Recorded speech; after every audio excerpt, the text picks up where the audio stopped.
She sways, she's overcome her past. Yeah, she's walking with a passion. Look into her face, determination in her eyes. Oh hey! Welcome to my channel if you're new here. I'm Meredith.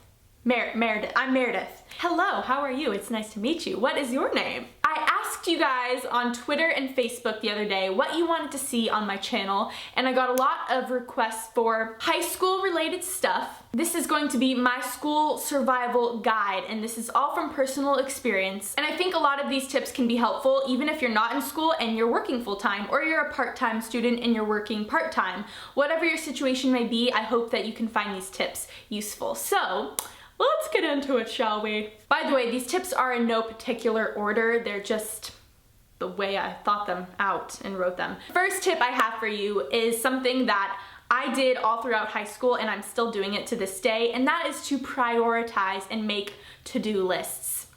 And I know this seems like an obvious one, but it's how you do it that makes a difference. I can't just keep everything in my head. I have to write it down or see it somewhere to remind me. Whether you're a visual learner, what's the other type of learners?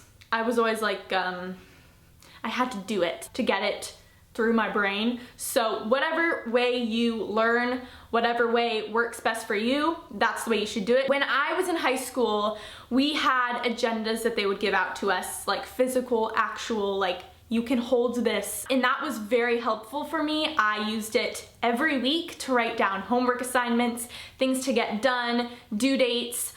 So I still use a actual handheld agenda to this day. I got it from Target. So if you're like me and you like to have something in your hands and you like to write stuff down a lot, then I recommend going with a spiral notebook of some sort. And if you would rather just have it all on your phone instead of carrying around a notebook, then I recommend using an app. And the one I have on my phone is called Planner Plus, and I use this when I don't have my physical agenda. I'll just type stuff in really quick. I would make a mental list, but I would also make sure to write it out on a piece of paper so that I could see it and remind myself of it. And the second tip I have for you kind of goes in conjunction with the first tip, and that is to manage your time wisely and multitask. So when you're prioritizing, you're just doing that pretty much mentally. When it comes down to managing your time wisely, that's when you need to step in and make the moves. That needs to be you being proactive and doing what you sought out to do. So what I do is I make sure I'm motivated to do those things. Surround yourself with that group of people, or maybe it's just one or two people that are as equally as motivated as you. They think positively. There's really no straightforward answer to this because everyone's different. Everyone gets motivated in different ways. It's gonna depend on how you work.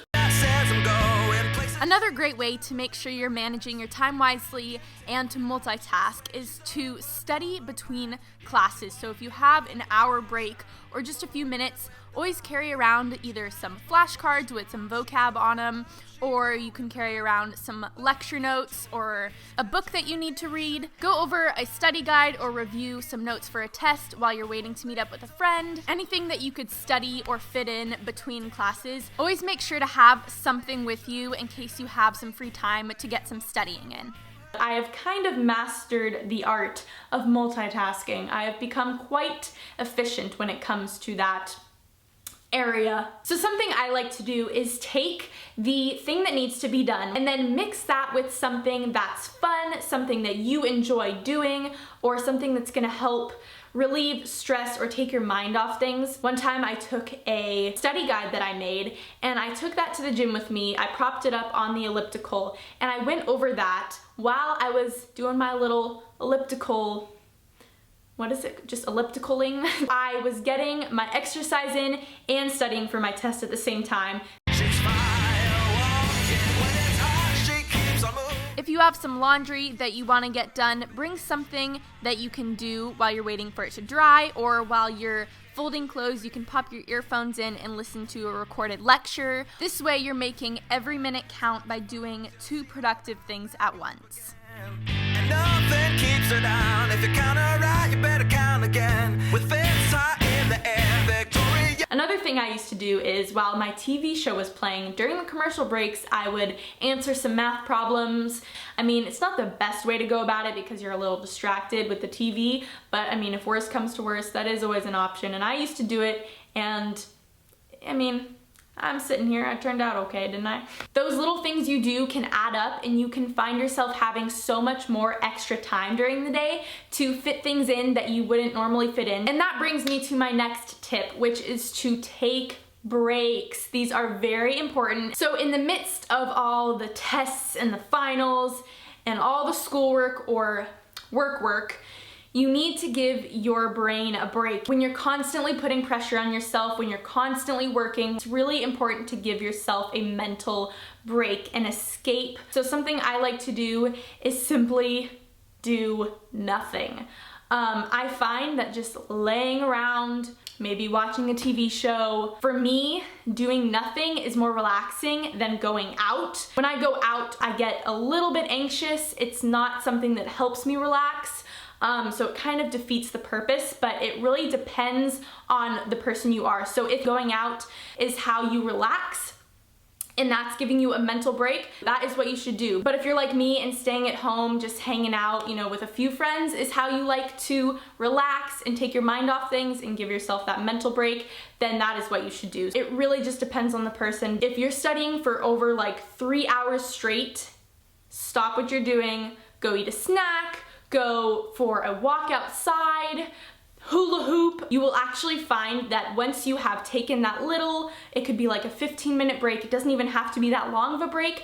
Once your mind is freed from all that, you can get back to what you were doing, and you will find that it will be easier to study, it'll be easier to get your work done, just freeing your mind up of all this clutter that's going on in there. You don't want to overthink. Your brain will go into overdrive, and that is not good. That's what happens to me a lot, and taking breaks is how I fix that. Also, remember to reward yourself when you get something done. So after a long week, go out and hang out with friends, have a night off, and give yourself incentives to get work done. So during the week, say, I'll only go to this party if I get this assignment done. Just enjoy yourself and be proud of yourself for accomplishing what you did, and then you'll be refreshed and ready to go the next day. My next tip for you is to limit your distractions. My biggest tip for you is to take those distractions, the ones that are not part of what your work is, and put them away. So if you have your phone next to you while you're working on your computer, just put your phone away, turn off the sound so you don't know if you get a text message or tweet.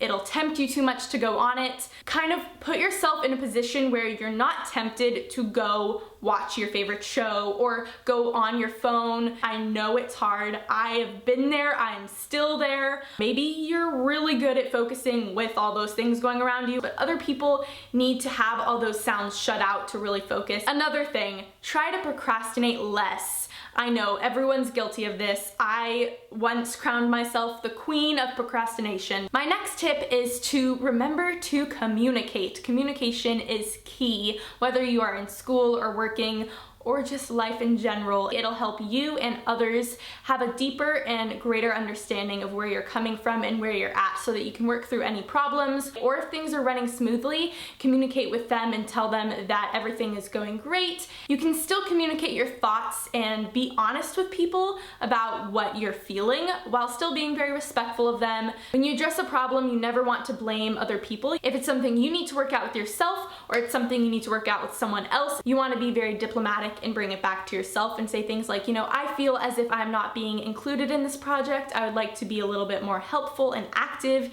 in participating and making decisions. Is there anything I can do to make that happen? My last tip for you guys is something that doesn't really go for just school or work. It goes for life in general. Try to surround yourself with a supportive group of friends. If you hang around those people, they're gonna rub off on you. You're hopefully gonna rub off on them and inspire them. Just remember to be nice to everyone. I mean, it's like the most common sense thing. You don't know what someone's going through. If they're being mean to you, don't be mean back. Be nice to them, because they could be going through something and they could be struggling, and you just always want to be nice to people. Treat others the way you would want to be treated. So those are all my tips for you guys. I hope you found this video helpful. These were just things based on my personal experience and trial and error. I mean, we're not gonna get it perfect every time. I'm still not getting it right. I'm still learning. Those situations that you go through, those hard times, maybe in school or work or wherever in life, those are going to make you stronger and you're gonna learn from those experiences. So I hope you guys enjoyed this video. If you would like more like this, let me know by giving this video a thumbs up and I would be more than happy to do them for you. So thank you guys for watching. I love you and I will talk to you guys in my next video. Bye! Peace out, Girl Scouts. Then, did I even go to school? And it's just, there's a fuzz. So